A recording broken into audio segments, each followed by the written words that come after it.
सिंध जे ॿिनि अहम ज़िलनि ज़िला शहीद बेनज़ीर आबाद ऐं ज़िला सांगड़ खे ॻंढींदड़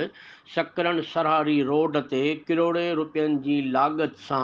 रोहिड़ी कैनाल मथां तामीर थियल पुल में हंधा हंधा सोराख़ थी विया आहिनि, जंहिं सबबि गाॾियुनि जी क्रॉसिंग वक़्तु पुल लुॾियो वञे, जॾहिं त गुज़िरियल ऐं हाणोकियुनि बरसातुनि सबबि पिणु रस्ते जे पासनि खां थियल पथरनि जी पिचिंग में पिणु वॾा ॾार पइजी चुका आहिनि। ॿिए पासे सकरण खां सरहाड़ीअ ताईं केतिरनि ई हंधनि तां रोड जो भरम पिणु ख़तमु थी चुको आहे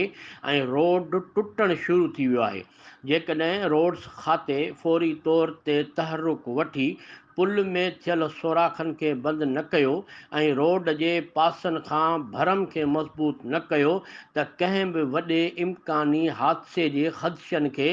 रद्द नथो करे सघिजे ऐं ख़ुदा न ख़ास्ता को वॾो जानी नुक़सान बि थी सघे थो। क़ाज़ी जावेद सनाई, इबरत न्यूज़, सकरन।